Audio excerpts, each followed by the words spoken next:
Bonsoir à toutes et à tous, bienvenue dans Libre Ensemble, votre rendez-vous de la laïcité. Comment allier transition énergétique et respect des droits humains? C'est l'une des questions que l'on va se poser ce soir. La plupart des mines de cobalt, minerai indispensable à la production de batteries, se trouvent en République démocratique du Congo, mais la population n'en tire que très peu de bénéfices. Au contraire, elle doit subir d'importants dégâts sociaux et environnementaux. Des initiatives se mettent en place pour plus de transparence et d'éthique, mais avec quels résultats? On en parle ce soir. Libre Ensemble, Vinciane Colson, Jacques Nizin. Et nous avons le plaisir d'accueillir en studio Jean-Claude Katende. Bonsoir. Bonsoir. Vous êtes avocat au barreau de Lubumbashi en République démocratique du Congo, actif dans la promotion des droits humains depuis de longues années, président national de l'Association africaine de défense des droits de l'homme, vice-président de la Fédération internationale pour les droits humains.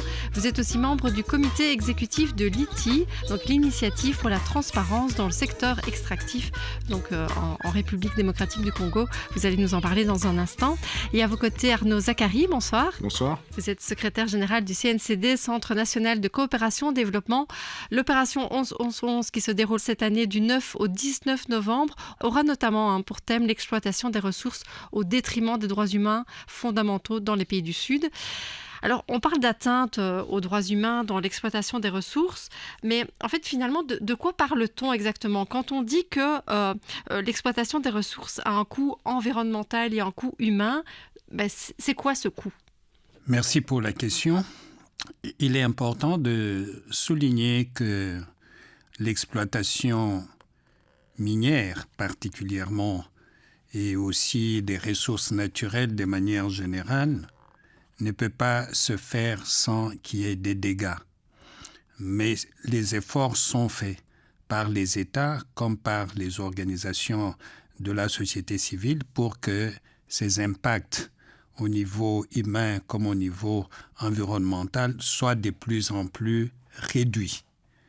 Et c'est en fait ce travail qu'on est en train de faire. Maintenant, tout dépend de la manière, de l'efficacité de l'État qui reçoit les entreprises, qu'elles soient nationales ou internationales. Comment l'État assure que ces entreprises respectent l'environnement, respectent les droits humains. Or, dans nos États qui sont déjà faibles au niveau démocratique, mais aussi au niveau des suivis des activités des entreprises, qu'elles soient minières ou autres, on constate qu'il y a des dégâts qui sont causés par ces entreprises, tant en ce qui concerne l'aspect humain que l'aspect environnemental. Maintenant, le coût sur l'aspect environnemental, comme le cas en République démocratique du Congo, quand vous allez dans la province la plus riche du pays, anciennement appelée Katanga, aujourd'hui elle est scindée, divisée en 4 provinces, mais les deux importantes en ce qui concerne l'exploitation minière, c'est la province du Haut-Katanga et la province de Lualaba. Les deux sont très marqués par la pollution des eaux, par les résidus des traitements des minéraux qui sont déversés directement dans les eaux qui sont consommées par la population, mais aussi les eaux où les populations assurent la pêche et utilisent la même eau, par exemple pour arroser leurs champs ou pour des travaux domestiques.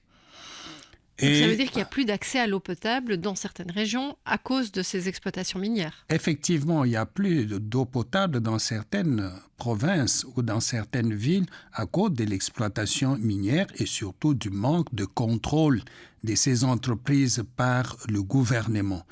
Maintenant, en ce qui concerne le coût humain, vous allez voir que ces entreprises font par exemple de la délocalisation. Les citoyens sont expulsés de leur terrain, des endroits où ils habitent, pour aller habiter ailleurs, dans les conditions qui ne sont pas toujours les mêmes, dans les conditions qui ne permettent pas à ces communautés de pouvoir s'épanouir, de pouvoir vivre comme dans le temps où ils vivaient dans les concessions prises par les entreprises. Mais au-delà de ces questions, il faut aussi noter que depuis que la GECAMINE, c'est la Générale des carrières et des mines, qui était l'entreprise de l'État qui exploitait les minéraux à l'époque, il y a eu plusieurs autres entreprises qui ont eu des concessions minières. Ce qui fait que ces entreprises, surtout en ce qui concerne les recrutements du personnel, ne les font pas directement. Elles recourent à des organisations qui placent des travailleurs au sein des entreprises et ces travailleurs n'ont aucun lien direct avec l'entreprise. S'il y a des réclamations à faire en termes, par exemple, d'accès aux soins, en termes de tout ce qui est prévu par la loi comme droit du travailleur, le travailleur doit se référer à l'organisation qui l'a placé qu'à l'entreprise. C'est une manière de contourner la loi. En fait, la loi aujourd'hui, c'est-à-dire qu'il y a une vraie réglementation qui existe, mais qui n'est pas appliquée. La réglementation existe, mais elle n'est pas appliquée. Et ça, c'est aussi la complicité de l'État. Parce que ces entreprises, il faut quand même considérer que dans un environnement très pauvre, elles sont puissantes.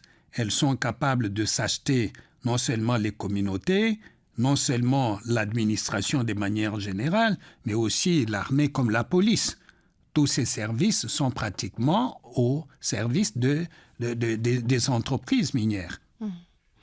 Alors, Arnaud Zacharie, je me tourne vers vous parce que, effectivement, la question qu'on se pose de façon plus générale quand on entend ça, c'est comment concilier la transition écologique, et on le sait qu'elle est nécessaire aujourd'hui, elle est même indispensable, essentielle, je ne sais pas comment le dire autrement, mais comment donc concilier cette transition écologique avec un respect des droits humains et des droits aussi environnementaux. On voit donc des populations qui n'ont plus accès à l'eau potable. Comment on peut concilier ? Est-ce que c'est conciliable ? Ah oui, bien sûr, c'est conciliable, mais... En quelque sorte, il suffit d'appliquer les normes sociales et environnementales qui se trouvent dans le code minier. Si on prend le cas de la République démocratique du Congo, de développer des chaînes d'approvisionnement qui soient propres. Voilà, le problème, c'est que on a d'une part une compétition internationale de plus en plus effrénée. Donc, il faut savoir, si on parle par exemple du cobalt, la République démocratique du Congo concentre les 2/3 des réserves mondiales de cobalt. Pour un smartphone, il nous faut 5, 6, 7 grammes de cobalt. Pour une batterie de voiture électrique, il faut en moyenne 10 kilos pour une batterie. Donc vous voyez comment on change d'échelle et comment les enjeux économiques sont absolument colossaux. Alors ce qu'il faut dire aussi, c'est que dans cette compétition internationale pour le contrôle des technologies vertes, le pays qui est en train de gagner, c'est la Chine. La majorité des sites miniers sont contrôlés par la Chine. Si on prend le cobalt, il y a l'extraction, donc les 2/3 sont en République démocratique du Congo, mais une fois qu'on a extrait le cobalt, il faut le produire, il faut le raffiner. Et la Chine concentre 60% du raffinage mondial du cobalt, donc ça vous situe à quel niveau de concentration on est arrivé et à quel point les pays européens, les pays occidentaux plus généralement, ont laissé un boulevard en fait aux entreprises chinoises. Et donc, comme les entreprises chinoises ont moins la tradition de respecter des normes sociales et environnementales, comme on l'a un peu davantage en Europe notamment, parce qu'il y a des organisations de la société civile qui jouent le rôle de contre-pouvoir, comme le font les organisations de la société civile en République démocratique du Congo. Mais voilà, donc il faut qu'il y ait la volonté politique de l'État de faire respecter les normes qui se trouvent dans les législations, qui se trouvent dans le code minier. Mais ce qu'on constate sur le terrain, ce que constatent nos partenaires comme Jean-Claude, c'est que ces normes ne sont pas respectées et l'État ne met pas les moyens pour vérifier que ce soit le cas. Et donc tant qu'on n'aura pas une responsabilisation de tous les acteurs, c'est-à-dire l'État en République démocratique du Congo, ça c'est le travail des organisations de la société civile congolaise, mais aussi toutes les grandes marques internationales, y compris européennes, qui vont commercialiser des produits fabriqués avec ces minerais. Alors on ne s'en sortira pas. Et c'est comme ça qu'on développe, nous, des réseaux internationaux entre l'Europe et la République démocratique du Congo, mais aussi plus largement pour imposer une espèce de mondialisation des normes sociales et environnementales. Parce que quel est l'intérêt d'avoir des technologies vertes si cela se fait au prix du travail des enfants, de la pollution des eaux, de l'environnement dans les pays où sont extraites les ressources naturelles sans lesquelles il n'y a pas ces technologies vertes. Il faut une cohérence, s'assurer d'une cohérence tout au long des chaînes de production.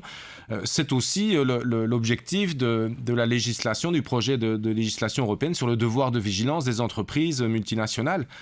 parce qu'on sait bien que les maisons mères des grandes marques, c'est elles qui dirigent les chaînes d'approvisionnement, mais qu'elles mettent la pression sur les fournisseurs qui se trouvent dans des chaînes de valeur très complexes, très opaques, et c'est souvent à huis clos que les violations des droits humains ou la pollution de l'environnement s'opèrent au détriment des populations locales qui n'ont pas grand-chose pour se faire entendre. Et voilà, et c'est notamment pour ça que le travail des ONG est là, pour d'abord dénoncer la situation, rappeler que les solutions, elles sont connues, et mettre la pression sur les dirigeants politiques pour que ces solutions soient mises en œuvre.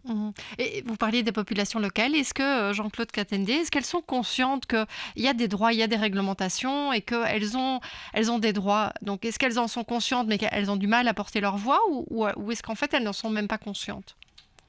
Dans la plupart des cas, ces populations ne sont pas conscientes de leurs droits et aussi de comment ils peuvent réagir pour faire entendre leur voix. Et c'est la raison pour laquelle, dans notre partenariat avec CNCD 1111, nous avons inscrit cette question de formation des communautés pour les rendre autonomes en ce qui concerne d'abord la connaissance de leurs droits, mais aussi en ce qui concerne la connaissance des obligations de l'État vis-à-vis des entreprises minières, mais aussi à l'égard des communautés, de pouvoir d'abord les former sur leurs droits et sur les obligations de l'État, et leur permettre de se défendre, même si les ONG ne sont pas présentes.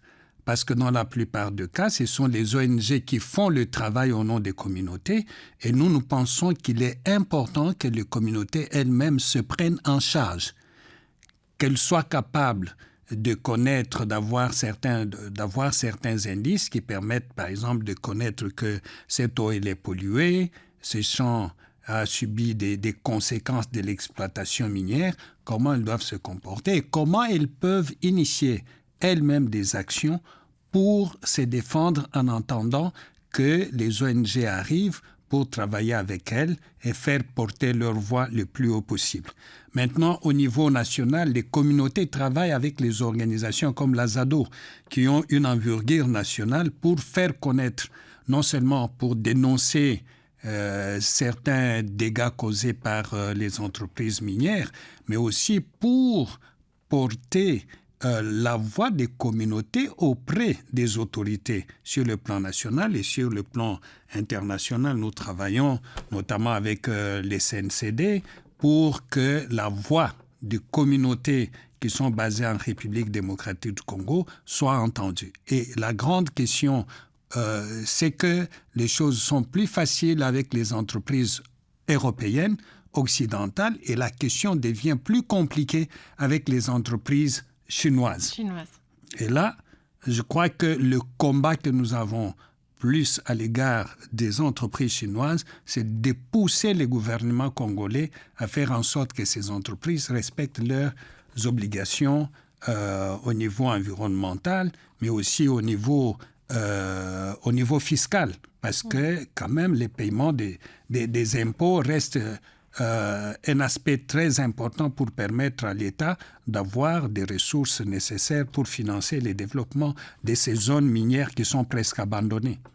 Mais du coup, Arnaud Zacharie, vous disiez, voilà, on développe un réseau de partenaires, on essaie de faire pression pour qu'il y ait des normes sociales qui soient adoptées. Mais depuis que, par exemple, cette initiative pour la transparence dans le secteur extractif existe, depuis que vous avez lancé ces initiatives, est-ce qu'il y a quand même des résultats, des choses qui ont bougé, que vous avez senti bouger dans ces réseaux internationaux? Oui, tout à fait. Et c'est grâce au travail d'organisations comme la SADO et toutes les organisations de la société civile. Ce qu'ils font, c'est de mettre autour de la table les pouvoirs publics, les magistrats, les organisations de la société civile et les entreprises minières, pour qu'on ait une espèce de compromis sur la manière d'exploiter ces ressources. Alors, comme Jean-Claude l'a dit, il y a des entreprises qui sont plus sensibles que d'autres, et notamment, peut-être de manière un peu paradoxale, les grandes entreprises qui sont cotées en bourse sont beaucoup plus vulnérables à la question de la réputation, et donc vont être plus attentives aux revendications des populations locales qui sont relayées par les organisations de la société civile. Donc, Donc il y a des choses qui vont dans le bon sens. Donc oui, le travail de la société civile est crucial. Et il permet aussi aux creuseurs artisanaux de s'organiser, parce qu'il y a aussi les conditions de travail, les droits du travail. Or, il y a un secteur minier formel qui crée extrêmement peu d'emplois. Hein, on ne se rend pas compte, mais malgré les enjeux que représente une filière comme le cobalt, en termes d'emplois formels, c'est même pas 0,1% de la main-d'œuvre congolaise qui est employée dans ce secteur. Par contre, on a des millions... Oui, peu d'emplois, alors que dans d'autres secteurs qui étaient porteurs avant et d'exploitation de la terre, etc., on a peut-être plus d'emplois. Jean-Claude a parlé de la Gécamine, c'était la poule aux œufs d'or de l'ex-Zaïre. Maintenant, il y a des millions de personnes qui sont des creuseurs artisanaux, c'est-à-dire qu'ils vivent dans l'ex-Katanga, ils voient ces richesses naturelles qui sont là, il n'y a pas d'emploi, donc la seule solution qu'ils ont pour essayer d'avoir un peu de revenus, c'est creuser pour essayer de vendre au centre de négoce leur cobalt ou d'autres types de minerais aux grandes entreprises. Et là, ce sur quoi on travaille, c'est la constitution de véritables coopératives de travailleurs, véritablement créées par les travailleurs dans les intérêts des travailleurs. Parce que selon la législation, il existe aussi des coopératives de creuseurs, mais qui sont en fait dirigées par des seigneurs qui tirent profit de la situation.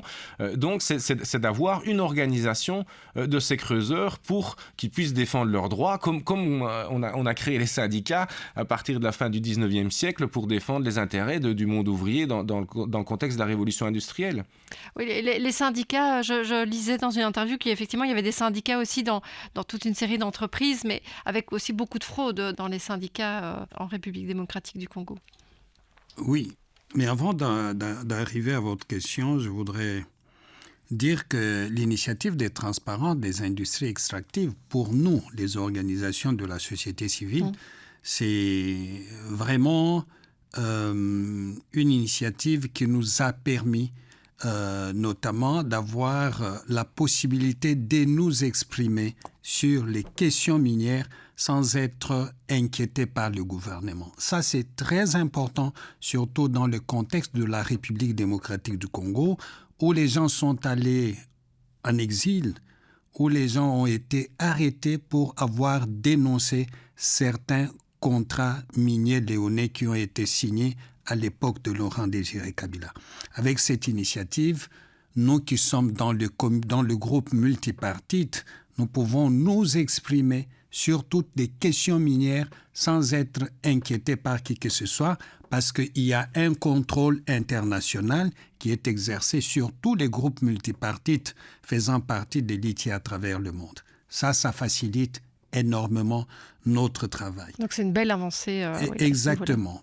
Donc c'est une grande avancée par rapport à ces questions-là. Maintenant, en ce qui concerne les syndicalistes ou les syndicats, dans un contexte général de pauvreté, dans un contexte général où les entreprises sont devenues en fait des manipulatrices même des opérateurs politiques, qu'est-ce que les syndicats peuvent apporter? Quelle est l'indépendance des syndicalistes dans un tel contexte?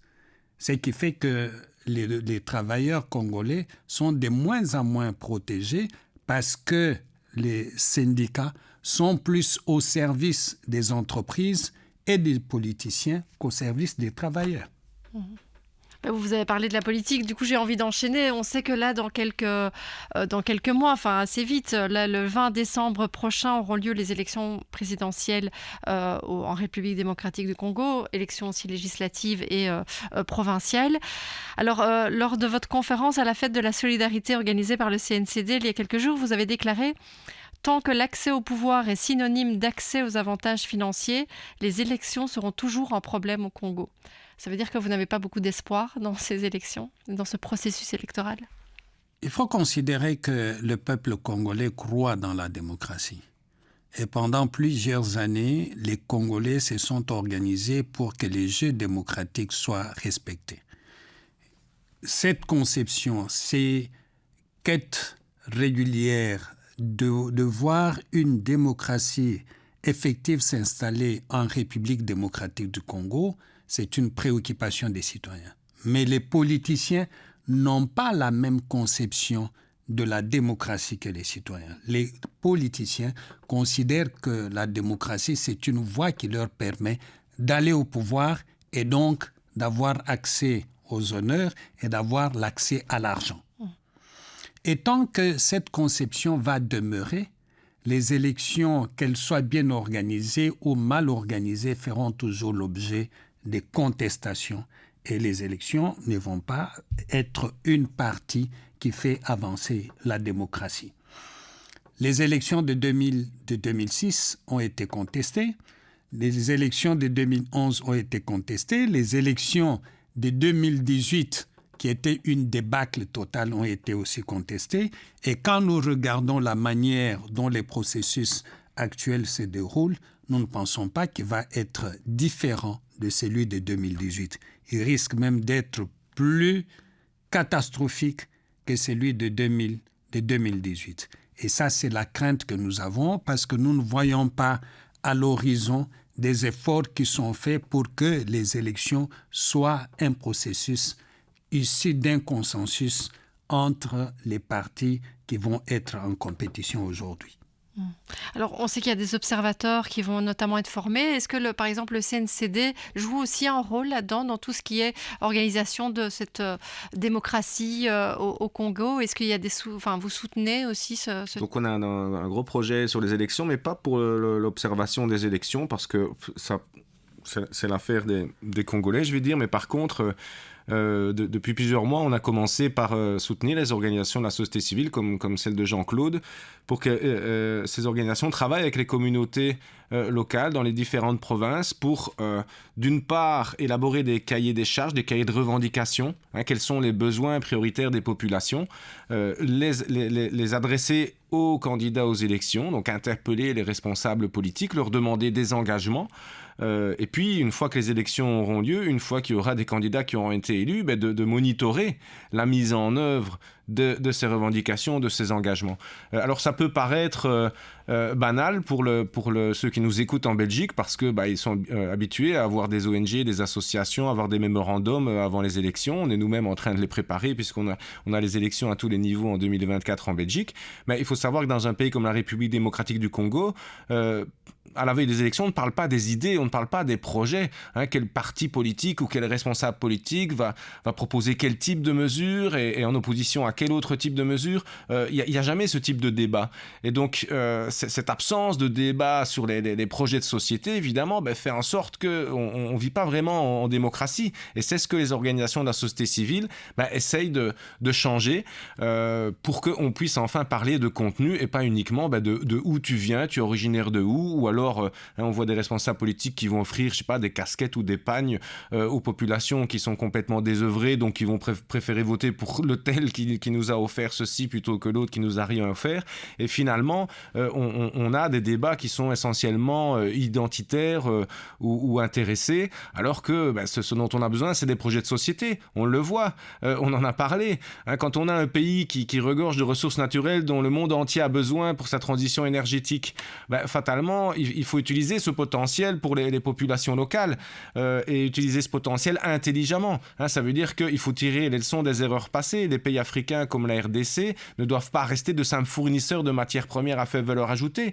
Ils doivent eux-mêmes transformer ces matières premières. Pourquoi la Chine, qui encore il n'y a pas si longtemps était un pays en développement, transforme 60% du cobalt dans le monde? Est-ce que la République démocratique du Congo n'est pas capable de le faire et donc d'offrir des emplois en suffisance à haute valeur ajoutée, bien payée pour les populations locales? Parce que ce qu'on constate actuellement, si on va dans les provinces du Haut-Katanga ou du Luaba, donc l'ancien Katanga, puisque cette immense province du Katanga a été divisée en 4 provinces, on se rend compte que les 2 tiers de la population vit dans l'extrême pauvreté. Donc vous vous rendez compte que c'est une des régions les plus riches en minerais, que le monde entier a besoin de ces minerais et en avait besoin même avant la transition énergétique, comme je l'ai dit. Si on a des smartphones, c'est grâce à ces minerais, et que les 2 tiers de la population vivent dans l'extrême pauvreté. Donc, l'extrême pauvreté, c'est un niveau extrêmement bas, de moins de $60 par mois. Donc, vous imaginez, c'est vraiment la misère. Donc là, il faut évidemment utiliser les momentum comme les élections pour essayer de faire bouger les choses, mais aussi se rendre compte que ne pas tomber dans le piège dans lequel on tombe systématiquement, c'est-à-dire qu'il va y avoir des élections en décembre. Jean-Claude l'a dit, des élections présidentielles dont tout le monde parle, mais aussi des élections provinciales et on l'espère après locales. Mais toute l'opinion publique européenne va, comme chaque fois, se focaliser sur les présidentielles. Qui va être le prochain président de la République démocratique du Congo? Donc un pays qui fait 80 fois la Belgique qui, comme on le sait, a des gouvernements régionaux et communautaires, etc. Donc comment voulez-vous, même la République démocratique du Congo aurait le meilleur président du monde, comment voulez-vous diriger seul un tel pays? Il faut décentraliser les responsabilités politiques, la démocratie, pour qu'on ait des élus qui rendent des comptes aux populations locales, parce que quand on est dans le Katanga ou dans le Kivu à presque à 2000 km de Kinshasa, mais comment voulez-vous que les responsables politiques qui se trouvent à Kinshasa se rendent redevables par rapport aux populations locales? Oui, rendre des comptes à la population, c'est vraiment quelque chose que vous essayez d'insuffler aux politiques qui se présentent? Ah oui, je pense que c'est là qu'il faut situer l'intérêt de l'accompagnement du CNCD 11-11, qui nous permet en fait d'innover dans le cadre des élections. Et là, le premier aspect sur lequel nous travaillons, c'est d'essayer de couvrir une grande partie, avec nos organisations, une grande partie de la République démocratique du Congo. Comme je le disais, les élections sont souvent contestées parce que le monitoring du jour des votes n'est pas fait de la bonne manière. Et une organisation comme la ZADO, quelle que soit la force que nous avons, nous ne pouvons pas couvrir toute la République démocratique du Congo. C'est pour ça que nous nous sommes mis en synergie avec l'accompagnement du CNCD pour couvrir une grande partie. Nous couvrons la province du Kasaï, la province du Katanga, la province du Congo central, Kinshasa et la province du Nord Kivu. Ce qui nous permet d'avoir déjà une grande partie du pays couverte. En sorte que le jour des élections, même si nous donnons notre point de vue pour dire c'est X ou Y qui a été voté, c'est en connaissance de cause. Sans cette synergie avec l'accompagnement du CNCD, c'est impossible. Deuxième aspect sur lequel nous travaillons, Arnaud l'a dit, c'est d'arriver à créer un contrat social entre les élus et les électeurs. Et ça n'a jamais existé en République démocratique du Congo. Un individu qui est candidat, il vient, il raconte ce qu'il raconte, il donne des t-shirts, il donne un peu des casquettes, il donne ceci ou cela à la population. Dès qu'il est voté, il disparaît. Vous n'avez plus de contact entre les électeurs et leurs élus. Mais avec les cahiers des charges que nous allons faire signer aux candidats, c'est un document dans lequel vous retrouvez tous les besoins des communautés. Et nous avons travaillé à la base pour récolter les besoins des communautés. Nous les mettons dans le cahier des charges et nous allons les proposer aux candidats en leur disant, si vous intégrez ces besoins, vous acceptez d'intégrer ces besoins dans votre projet de société, vous devez prendre un engagement avec la communauté. Vous allez signer un acte d'engagement que vous allez militer pour que les besoins des communautés soient pris en compte. Et vous serez évalué sur base des engagements que vous avez pris. Oui, ça permettra une vraie évaluation par après aussi. Exactement. Et le cahier des charges va être vulgarisé par les radios communautaires pour que tous les membres de la communauté les connaissent et connaissent quels sont les politiciens qui ont pris la décision ou l'engagement de les mettre en œuvre. Et ça va être quelque chose qui va permettre à ce qu'un député, à un moment pendant les vacances parlementaires, qu'il vienne sur base du cahier des charges dire aux citoyens, voilà, ce point ici, je m'étais engagé de le faire, je l'ai fait. Et nous avons dit, ceux qui ne le feront pas quand ils viendront en vacances parlementaires, nous allons citer leur nom à la radio pour dire qu'il a pris les engagements et ne les fait pas. La prochaine fois, on ne va plus te faire confiance. Et ça, c'est dans le cadre, effectivement, de la question que vous avez soulevée, de la redevabilité. Donc, vous avez pris des engagements, vous devez venir rendre compte aux citoyens de ce que vous avez fait. Et en fonction de ce retour, on va voir si on peut continuer à vous faire confiance ou à ne plus vous faire confiance. C'est un début, mais nous croyons que si ces pratiques sont rendues, deviennent régulières, petit à petit, la mentalité va pouvoir changer et les politiciens vont se considérer vraiment comme des mandataires qui doivent rendre des comptes aux citoyens de la manière dont ils travaillent. Merci. En tout cas, on va suivre donc ces élections qui auront lieu le 20 décembre. On verra un peu comment ça se passe. Mais donc, merci beaucoup, Jean-Claude Katende. Je rappelle que vous êtes président de l'Association africaine de défense des droits de l'homme et vice-président de la Fédération internationale pour les droits humains, notamment en République démocratique du Congo. Merci. Et Arnaud Zacharie, donc secrétaire général du CNCD, avec cette opération 11-11-11 du 9 au 19 novembre prochain. C'est bien ça. Merci beaucoup à tous les deux. Merci à vous de nous avoir suivis et une belle soirée à tous.